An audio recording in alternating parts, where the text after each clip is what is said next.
Hola, soy la Basmati, de nuevo con vosotros. Hoy nos toca el 400, Antonio di Messina. Antonello, perdón. Antonello di Messina, Sicilia. Tengo que leerlo. Cristo muerto sostenido por un ángel.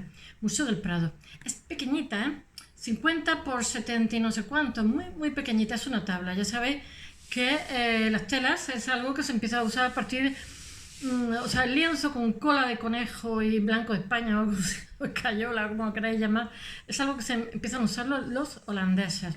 Entonces, este señor, la síntesis que tengo que haceros antes de empezar a contaros, ya sabéis que primero vamos de la subjetividad a la objetividad. Lo que tengo que contaros es que es uno de los grandes. Yo no lo conocía, he sido la primera sorprendida. He cogido un cuadro porque si tengo que contaros su vida entera, aquí nos morimos. Porque como el Bosco ocurre que no sabemos nada de él, son todo hipótesis. Por ejemplo, la familia Sforza aparece como en nómina, por decirlo de alguna forma. Vive poquitos años, vive 49 años, le da una pleuresía, que es un tipo de tuberculosis, vamos, falta de... Pero él sabe que está enfermo y vuelve a casa. Y eso que en su tiempo tiene fama y tiene bastante demanda de trabajo.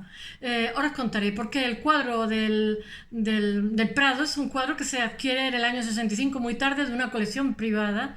Y es una historia muy, muy, muy bonita de Galicia, de una colección privada que a su vez, que se supone que era de un cardenal, ahora lo contaré, que después se lo dona en 1600 a los jesuitas y por lo visto lo venden a un señor privado y de ahí deviene el cuadro. Es una obra maestra, excepcional. Es un angelito pequeñito sujetando a Cristo muerto, pero en contra de lo que podáis pensar, es una obra tan bonita que no...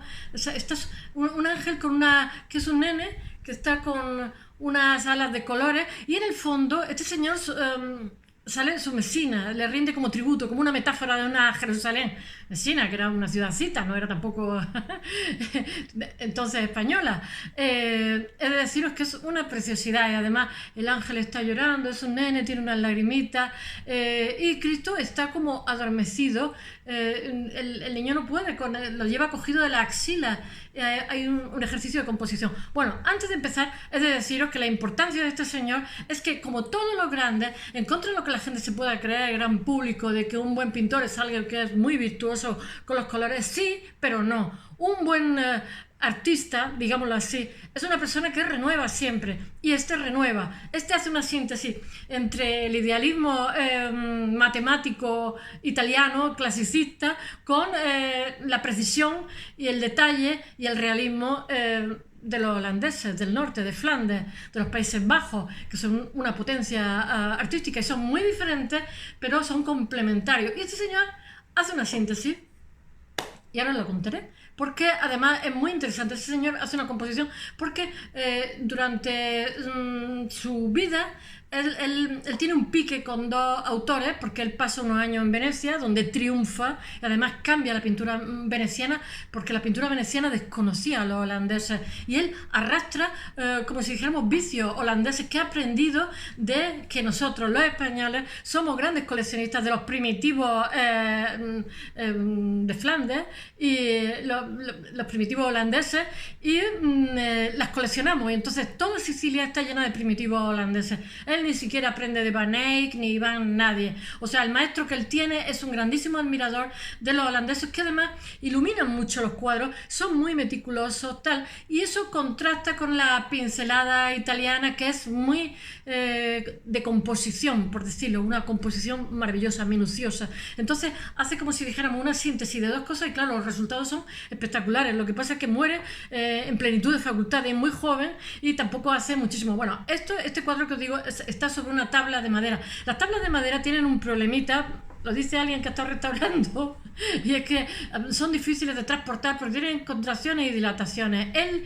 lienzo se porta mejor, depende, bueno, hay lienzo y lienzo y lienzos, ¿no? Pero en las tablas, pues el aire acondicionado pues no existía hasta hace nada, entonces hace que estén a la misma temperatura todo el año, incluso cuando las transportan en el camión, para evitar las contracciones y dilataciones, que eso repercute en la que ordinaria en la pintura, porque la craquela de alguna forma, pero bueno, está bastante bien conservada y es de una grandísima ternura, porque ya sabéis que los primitivos flamencos lo que hacían era proyectaban una ciudad al fondo, que muchas veces ni siquiera era real, era como un anhelo de utopía, por decirlo de alguna forma, ¿no? Y él tiene esos coletazos entre italiano y entre pintura italiana con una composición excepcional y pintura de primitivos flamencos. Es de deciros que hay, ahora os lo contaré, un pique entre tres pintores que son Antonello de Messina, que no me sé el nombre, yo le digo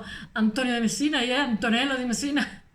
Está también Gianni Bellini, que es parte de una familia de, ¿cómo se llama?, de pintores, y él es el mejor.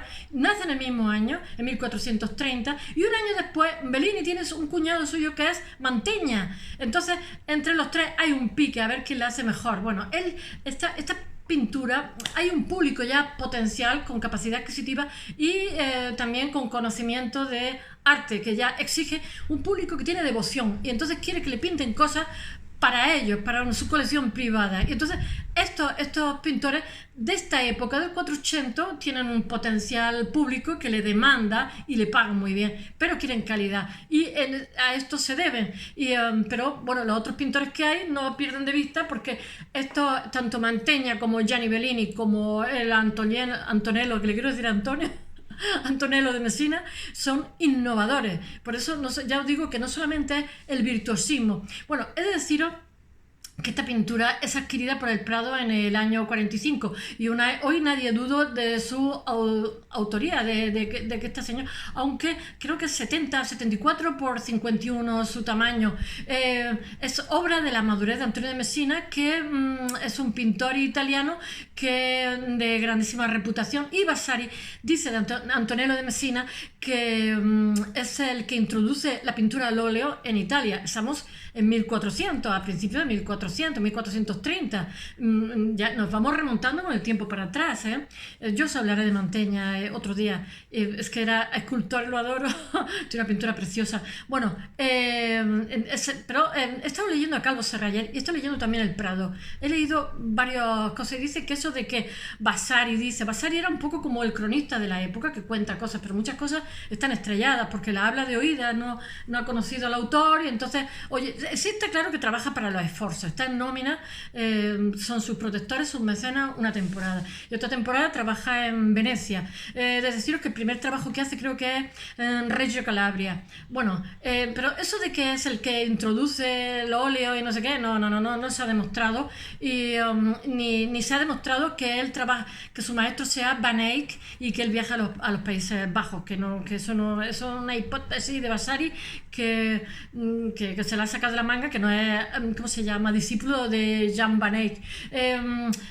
¿Cómo se dice? Es su manera, es su manera de... él admira a los venecianos, y cuando reside en Venecia lo que pasa es que hay una interacción entre Antonello da Messina y los venecianos, porque él hace un tipo de arte más bien de Flandes, pero en Venecia hay una escuela de una tradición de los grandes. Él está entre 1974 y 1976, se calcula, se sabe porque ha trabajado cosas allí. Entonces los de Venecia lo aprecian mucho y no quiere que se vaya. Lo que pasa es que se empieza a sentir mal y vuelve a casa, pero se hubiera quedado en Venecia, porque en Venecia tiene muchísimo encargo. Venecia hay bastante capacidad adquisitiva, una república muy bollante en esta época, porque ya sabéis que tiene muchísimo tráfico con el Mediterráneo, con Oriente, etcétera, etcétera, y sus orígenes son bizantinos, diferentes del resto de Italia. Entonces se quedan sorprendidos con el tipo de pintura que hace, que es un tipo de pintura, ya he dicho, de Flandes, y muy blanquecina y con mucho detalle, pero claro, él también se influencia. Venecia es muy bestia de colores, por decirlo de alguna forma, de Piero de la Francesca, al cual conocen Roma, y de los maestros venecianos. Entonces hay como una interacción entre uno y otro, por supuesto de Mantegna y por supuesto de Bellini, con el cual tiene un pique, como he dicho, Gianni Bellini. Y él pinta el retablo de San Casiano, tengo que mirarlo porque no me acuerdo de todo, y un número indeterminado. Este es mi ordenador y esta es la torpe y un número indeterminado de obras que cimentan su prestigio. Él se hace famoso, yo digo que es que se muere, simplemente se muere de la pleura inflamada en una época donde no había antibióticos, etcétera, por mala alimentación. Y bueno, y entonces él decide, cuando se ve delicado de salud, volver a casa y morir en Mesina. Y allí es donde hace el cuadro este que tiene el Prado, porque rinde homenaje a su lugar de nacimiento. Él muere con 49 años, como he dicho. La influencia de Antonello de Messina en Venecia es grandísima y él suscita el interés de los mejores maestros que hay allí, de los maestros renacimientos. Y bueno, he de decir una cosa: en la primera mitad del siglo XX los historiadores del arte están obsesionados por la relación que hay entre Antonello de Messina, o sea, la influencia que él deja en Venecia y la influencia que los venecianos le dan a él, porque ya os digo que esto, como el Bosco, son meras hipótesis la mayoría de las veces. Él, lo aportado suyo a Venecia no se limita solamente al uso brillante de la claridad, como he dicho, que eso es muy de Flandes, sino la exhibición de otras cualidades pictóricas, como por ejemplo de la escuela flamenca, como he dicho, que es la precisión, el detalle, y también una perspectiva con un orden de volúmenes y una composición muy cuidada, muy regular, por decirlo o sea, él, como he dicho antes, es una síntesis entre Flandes, los primitivos flamencos, y la Italia renacentista. O sea, él enriquece muchísimo en Italia, la pintura italiana, gracias a que su aprendizaje es de otro sitio, porque su maestro, ahora lo contaré, pinta totalmente a la manera de Flandes, pero él no está nunca en Flandes. La pintura de Flandes, los primitivos flamencos, es el color, la luz, el encuadre, la composición. Con esa síntesis él logra clarificar lo más importante de las corrientes del siglo XV, por decirlo de alguna forma. Lo que hace es fusionar. Por eso digo, fusiona el idealismo matemático de los maestros italianizantes con el realismo detallado, como he dicho antes, de los primitivos flamencos, que son maravillosos y que la mejor colección la tenemos en España. Y que para entonces Sicilia es española, porque él estudia en Nápoles y su maestro se supone que lo que está influenciado por los primitivos flamencos, que en aquella época en Nápoles hay bastantes cuadros, porque los españoles, ya os digo, que nos quedamos con todo. Bueno, he de deciros, ahora vamos a la objetividad, que nace en Messina en 1430. Artísticamente se desarrolla en Nápoles con, lo tengo que leer, Colantonio. ¿Qué Colantonio?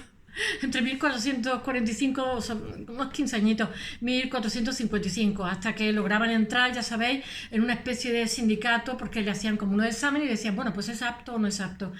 Podías tardar lo que te diera la gana, a lo mejor no te aprobaban nunca. Es en esta ciudad probablemente donde aprende a usar la al óleo a la manera de los primitivos flamencos. Pues es allí, estamos hablando de 1400, 1400 al principio, la primera mitad de 1400, porque todo esto se va conformando. Entonces él aprende a la manera de los primitivos flamencos, como lo he dicho, que es un sentido plástico totalmente distinto, pero él tiene la influencia del clasicismo de Italia y de la escultura, y sobre todo de un escultor que se llama, tengo que leerlo, Francesco Laurana, que trabaja en Sicilia. Él tiene influencia directa de ellos y tiene, como he dicho, que conoce a Piero della Francesca en Roma en 1459. Tiene muchísima influencia de Piero della Francesca. Es un pupurri, es normal. O sea, todo esto es enriquecimiento, porque ellos beben de todas las influencias, de todas las cosas que les gusta, y también saca partido de su contacto con Gianni Bellini, al cual copia este tipo de pintura. Lo que pasa es que la copia para hacerla mejor, porque él introduce pintura de Flandes. Gianni Bellini es como más refinado, más lírico. Él, sin embargo, es más, como he dicho, más holandés, con otro tipo de luz, otra cosa diferente. Y con Giovanni Bellini he dicho que mantiene una relación de pique, ¿cómo diría yo? De yo lo hago mejor que tú, y eso es muy interesante, porque los dos hacen cosas muy interesantes. Todo esto viene de su estancia en Venecia. Hay un intercambio de rivalidad para ver, desde Venecia, para ver quién hace mejor las cosas, porque son de la misma edad, tienen el mismo público, son dos buenísimos pintores que están renovando, y entonces todo esto viene porque, bueno, él también bebe de los maestros del norte de Italia, todo esto viene de, no sé ya lo que iba a deciros. Bueno, el Cristo muerto es sostenido por el Ángel del Prado. He de deciros que primero es una obra que es de Matías Yáñez Ribada, de la localidad gallega, esto es del año 65, de Monforte de Lemos. Y a partir de lo que se conjetura, esto lo sacado del Prado y de Calvo Serrayer, que también fue director del Prado. Es que el Prado es quien tiene el cuadro. Y entonces, claro, siempre leo autores y siempre intento ver dónde está el cuadro. Si está en la Thyssen, leo lo que dice la Thyssen, si está en el Prado, leo lo que dice en el Prado. Y bueno, esta obra pertenece al cardenal Rodrigo de Castro, que nace en 1523 y muere en 1560, no, en 1600, y que lo lega después a los jesuitas de Monforte de Lemos. Por lo visto, los jesuitas en un momento dado se lo venden a un coleccionista privado, y este coleccionista se lo vende al Prado en el año 65 del siglo XX. Y todo esto ocurre en el siglo XVI, en 1500 y pico. He de deciros que hay un cuño español por entonces, la Italia meridional, porque España tiene en aquella época pues un imperio, y parte de ese imperio supone pues el sur de Italia, Nápoles, etcétera. Y entonces España tiene un vínculo, ya he dicho, con los primitivos flamencos en cuanto a la rivalidad de Antonello y Giovanni Bellini, que Giovanni Bellini de 1430 a 1500, tengo que leerlo, 16, se vive bastante más que nuestro pobre Antonello. Es un joven brillante y prolífico, o sea, son la competencia, los dos son los mejores de su época, y representantes de una dinastía familiar, porque todos los Bellini, todos pintan, y todos pintan bien, pero este es el que mejor pinta. Son venecianos, y todo esto viene de su relación con Venecia. Yo he dicho que en un momento dado se pone tuberculosis y marcha para casa, pero si no hubiera seguido allí, porque tiene muchísima demanda.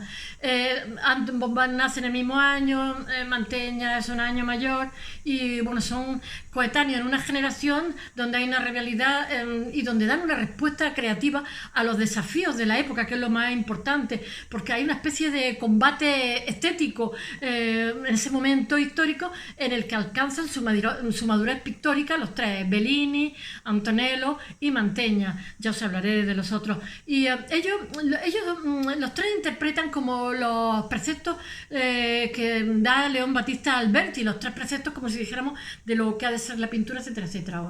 Se lo pasan por el forro, o sea, lo absorben y lo cambian totalmente. Y en una época que hay una cada vez mayor demanda de cuadros devocionarios, se dice, por gente privada que los quieren para sus colecciones y con una capacidad adquisitiva, una clientela muchísimo más sofisticada. Entonces, la competencia entre Antonello y Bellini se hace a partir del tema de la Pietà, como he dicho, pero bueno, el Cristo muerto lo copia Antonello a Bellini. Lo que pasa es que le incorpora cosas porque repiten un poquito los motivos, es de decirlo, pero ahora está en época de madurez, y entonces hace el resultado muchísimo más rico.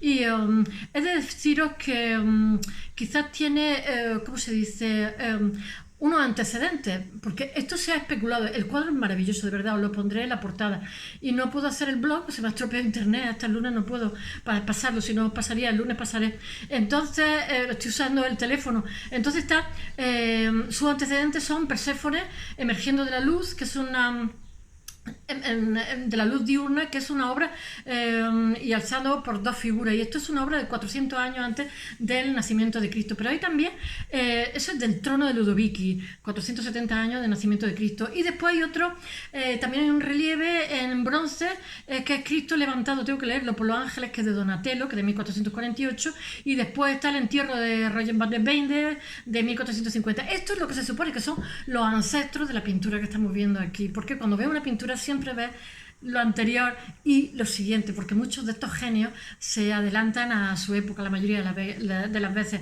Pero al margen de estos ¿cómo se dice?, ancestros, Antonello lo copia de Bellini. Copia el motivo, pero le incluye una serie de cosas novedosas que lo hacen totalmente diferente, y la pintura es genial. Es pequeñita, pero es genial.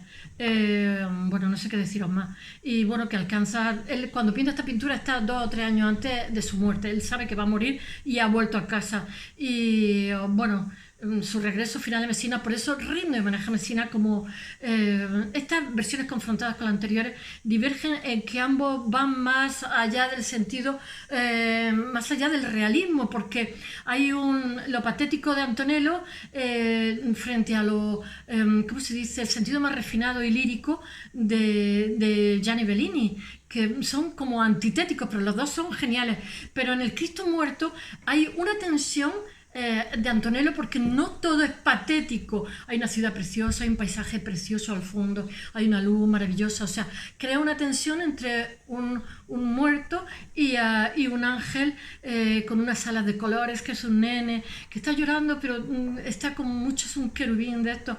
Y bueno, y el Cristo yace con una cierta gravidez, está cayendo el niño, no puede sujetarlo, y entonces lo que hace es como una especie de reformulación, porque por un lado está como el sufrimiento, pero por otro lado es un cuadro alegre. En parte hay también pequeños detalles como la herida sangrante por la herida del crucifijo y las lágrimas del angelillo, pero ya es un efecto que contrasta con, o sea, hay algo dramático, emocional, pero esto está atenuado a su vez por ¿cómo se llama?, la belleza del paisaje de Messina, que marca el cuadro, y la afiliación flamenca de los golpes de luz que se da al pelo del ángel y su alita de colores.